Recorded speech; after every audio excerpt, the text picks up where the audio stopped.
There is something called as a genius in a human being. There is a competence here which is capable of what nature did over 1,000,000 years, like that, over the afternoon. If the necessary striving is there, you can make it into your conscious process. If you set up the necessary situation, success is an assured thing for that person.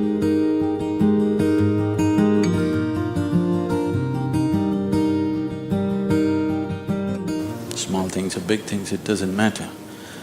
In every single act, a human being longs to be successful. Life is an infinite number of doorways. If you're very diligent, you will open a few of them. If you're brilliant, you'll open many of them. But if you're truly vibrant, then they will open for you. The process of being successful becomes so complex for people that why they're working towards it is generally completely forgotten, and they will start evolving concepts of success, all kinds of concepts. What is being successful? I would like to… Can I tell you a joke? You're looking so serious.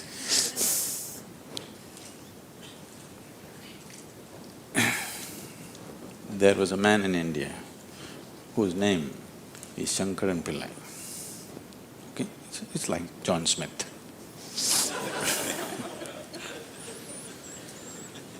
His son came to United States.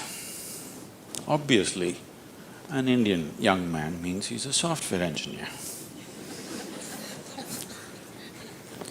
He went to Texas, Houston and started working there.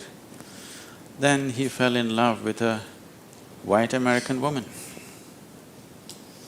He struggled because back home, this love affair is a crime. He struggled and struggled, then one day told his mother, then the mother informed the father, and the father exploded. He went back home to convince him, didn't work, because in India, if you have to get married, they're tracing your family tree for 5,000 years. They're looking at the genetic purity of the person that you're marrying. So somebody from somewhere else, a white woman from America, how can you marry her? What do we know about her genetics? Where does she come from? What is her lineage? Da, da, da. So no way to convince, he came back. And of course, when he came back again, he fell in love and they went ahead. Then the father disowned. Shankaran Pillai just disowned his son, I have nothing to do with you. But years went by and they had a boy. And the boy's picture from the day he was born, it was on the Facebook, and the wife sticks it in his face, and the little baby, and it is growing up every day and all the things. Slowly, you know, you have disowned the son, but the grandson is a different matter. Slowly, within a matter of 1-2 years, he completely fell in love with this little baby that he has not seen. Things happened and people started coming from America, those who were traveling. Oh, you must see your grandson. You not seen him? Oh, you must see him, this is the fruit of your life. Slowly it caught him. Then he decided he's not going to see his son's face. He'll come to America and only see the grandson's face. And of course he's not going to look at that white woman. Then he came to America and a 7-year-old boy, full of energy, they're living on a small ranch, he's all over the place doing all kinds of things. He completely got washed away by this little fellow. Then this little boy one day said, "Grandpa, come, I'll show you my archery skills." He took him to the barn inside and he went into the barn and there he saw 8 targets, all of them with the arrow in the bullseye. Shankaran Pillai looked at it and then he thought, oh, this is my grandson. He thought of all the great legendary archers of India, you know, Arjuna and Ekalavya and he saw the future, all the Olympic gold medals falling from the sky. Then he asked "From what distance did you shoot?" The boy said, "From 20 yards. "What? From 20 yards, 8 targets, you shot them dead on, bullseye? How do you do this?" Then the boy said, "Grandpa, I first shoot and then paint the target." So, these concepts about being successful can be very crippling. And I've continuously been with people, they've reached a certain point of success and their concepts of success are not fitting, their life is not fitting into their concept of success and it's breaking it and they think something is going wrong. It is not going wrong, they're just getting better, situations are pushing them on, but their concept is breaking up, so they're suffering their success. You will see any number of people going through these kind of things. When we talk about success, I'm sure all of you must be already having plans as to how to unfold this success in your life. Made your plans. Plan is good. But plans again can get caught up in things because you plan from what you know today. Nobody can plan from something that you do not know. Your plan means it is an exaggeration of today as a tomorrow. Right now you're here at a certain level, now you think, my plan means this must be 10 times more in this many years or whatever, or 100 times or 1,000,000 times or whatever. But plan is just essentially an exaggeration of what is today. Maybe there is a certain logic to it, maybe there is a certain understanding of the logistic attached to it, but essentially it's an exaggeration of today. That means in many ways it's ruled out whatever other possibilities which are not yet in your experience. In Pennsylvania, you heard of the Pennsylvania floods? Pennsylvania has floods, you know. It once happened, a big flood came and water started rising in a small town and it rose up to the houses getting submerged. So 2 young boys got onto the roof of their house and they were sitting there. And then they saw a hat going up and down in front of the house. One of the boys asked, "What is that? Why is that hat going up and down?" So the other boy said, "Don't worry, it's my dad. Yesterday night he got into a fight with my mom and took a vow, hell or high water, I'm going to mow that lawn."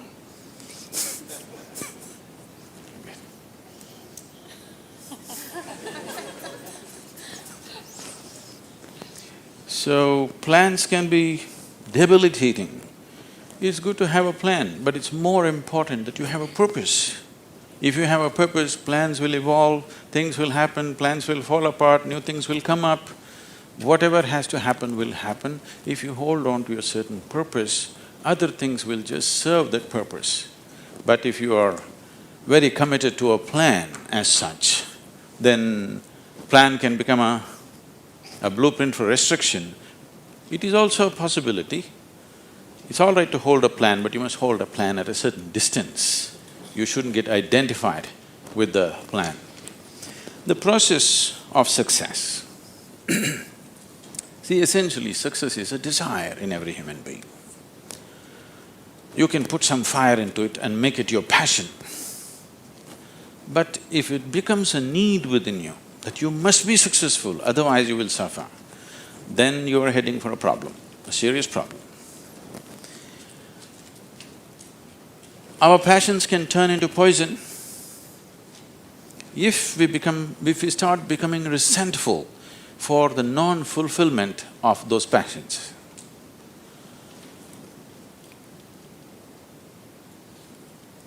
When I say turning into poison, today there's substantial medical and scientific evidence to show that if you become resentful, when you resent something, when you're angry with something, when you're frustrated with something, we can medically today check, we can do a little bit of blood work and show you're actually putting poison into your system. These are poisons that you drink and you hope somebody else will die. Life does not work like that. If you drink poison, you die, and it's fair. It's very fair, isn't it? If you drink poison, you must die. I drink poison, I want him to die. It doesn't work like that. So these emotions always take away the fundamental ability.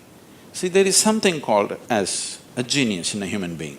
Every human being has it, every human being touches it at some moment of life. But the question is, how often do you touch it? That's a question. You sparked once in your lifetime. That's not good enough. You must be sparking all the time, isn't it? What is genius? There are many ways to look at it. One simplest way to look at it is, when we say intelligence, we are always thinking logical thought. No, logical thought will be meaningless probably in another 25 years, because your computer may be able to explore all the permutations and combinations of logical thought much quicker and better than you can do. So touching the genius means there's another dimension of intelligence within you. What did you have for breakfast? Chicken in salad. See, he ate a chicken. Over the afternoon, this chicken has transformed itself into a human being. If you ask Charles Darwin, how long does it take for a chicken to become a human being, he would talk in terms of millions of years. Here he is. Over the afternoon, he transforms a chicken into a human being. So there is an intelligence here, there is a competence here, which is capable of what nature did over 1,000,000 years like that over the afternoon. Only thing is, this is an unconscious state of intelligence. Whatever is unconscious, if the necessary striving is there, you can make it into your conscious process. In your conscious process, if this intelligence, even a drop of this intelligence is available to you, suddenly life will spark like it's a magic. What everybody slogs for, you can just simply do it. Now when I say intelligence, always people will think this. If you say intelligence and ask them to show in sign language, they'll also always say this, isn't it? They'll not say this or this or this or this, but one cell in your body is doing more activity than your brain could ever do. One molecule of DNA is doing so many millions of functions in a minute that you can never ever figure it out. Yes or no? So in yoga, in the yogic systems, in the yogic sciences, we never look at anything as mind. There's no such thing as mind. There is a physical body and there is a mental body. So you learn to think through your body. You know, it's a short session, it's not an area that we should enter right now, but I have to tell you this. There are many things personally that I do at the same time. Now people come and tell me, just now I'm entering the session, somebody comes and tells me, Sadhguru, these building plans have to happen, because we do everything ourselves. Now by the time I get out, I'll have the building plan ready as I'm speaking here, because 12 to 14 channels actively keep going on in my head. It is not just in the head, you learn to think through your body. Learning to think through your body will never give you a headache, that's the best part of it. Now, all these responsibilities and 1,000 things happening at the same time, won't you get stressed? There is no such thing, because you use a deeper dimension of yourself and everybody is capable of this and everybody has it. You may not have the same level of intellect as somebody else has, that is always subject to person. But all of you eat, if you eat a carrot, you can digest it, that means you have another dimension of intelligence, yes? If you set up the necessary situation that everything that's there within the system is available for you, success is an assured thing for that person.